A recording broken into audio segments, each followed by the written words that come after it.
So welcome everyone tonight to the Moon and Beyond, a program we've been doing with so many collaborators I have to thank. But first and foremost, this all came about because Professor Peter Schultz at Brown University of the Planetary Data Center came to us and said, hey, you know, the 50th anniversary of the Apollo landing, 11 landing, is happening on July 20th, and we're wondering if we could have sort of an information table at WaterFire that night. And I said, well, you know, we really ought to celebrate this in a really big way. And it's been a great collaboration with all kinds of people coming out of the woodwork. But I want to start right off with introducing Professor Peter Schultz.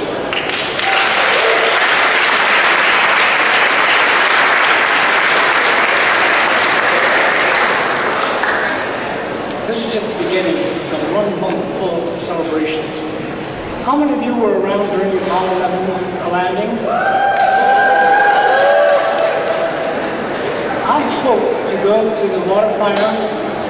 We're going to have students wandering around with tape recorders, video recorders. We want you to tell that person your Apollo story. I've heard several stories already.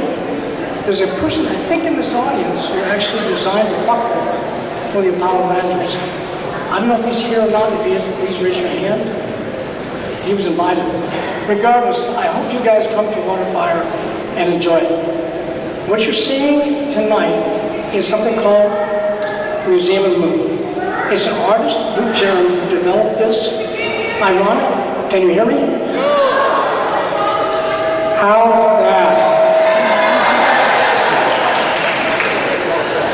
I will talk slower, too.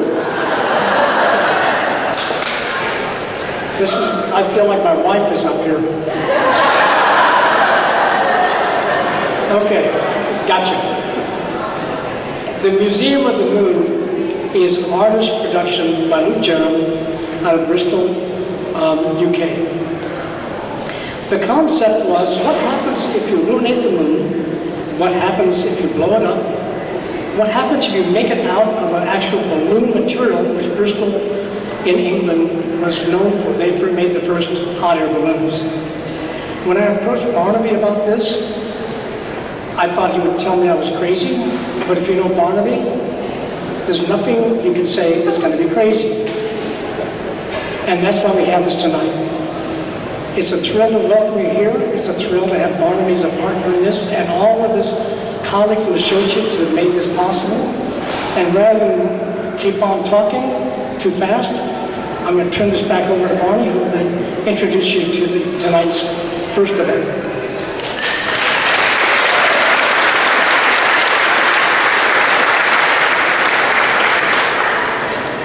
So Luke Jerem's The Museum of the Moon is the large moon sculpture here featured in the main hall. And I briefly wanted to acknowledge some of the other artists here. John Sava did the Milky Way mural, which is a charcoal drawing where they very meticulously restored each star out of the dark sky with a whole series of students from a University of Ohio.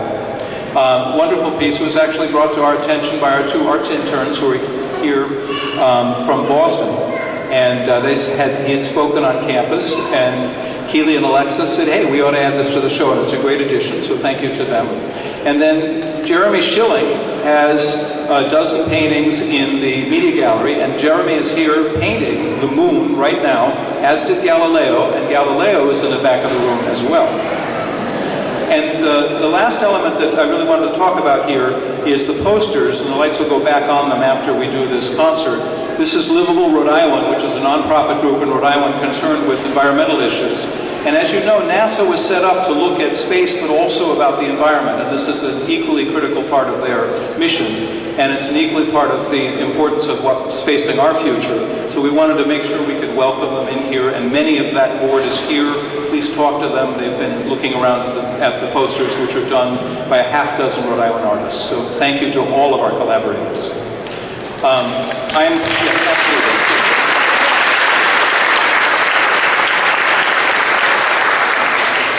This is part of a program of 3 programs WaterFire is doing with science. And this particular program has something like 30 lectures coming up. Almost every single night for the next 3 weeks at 7:30 will be a fascinating lecture here or a dance performance. There's yoga most mornings here at 9 o'clock, I think, for the next 3 weeks, and Tai Chi. Please come. Different instructors are doing things from 9 to 10. If you look at the WaterFire website, and that's getting updated because we're getting additions even as we talk. We've had 2 or 3 people who want to add comments. There's a tremendous amount of interest and a lot of deep knowledge about space and NASA here in southern New England and particularly in Rhode Island. So we wanted to celebrate that. And one of the things we're celebrating here, first of all, I have to put on my NASA jacket. So we started to work on this when Kim Arcan, where's Dr. Arcan? Wave your hand. I don't see her. She was wearing this great NASA jacket, which is a celebration of the Apollo 11th anniversary. And we actually commissioned an official NASA embroidery emblem like this, which you can order in the store. Of course, they're arriving tomorrow morning. But there's a picture of them in the store, and it's the official Rhode Island WaterFire NASA commemorative embroidery patch, which you need to add to your NASA jacket. If you want a NASA jacket, leave your name and we'll tell you how to get it too. So that's in the store. Take a look at that.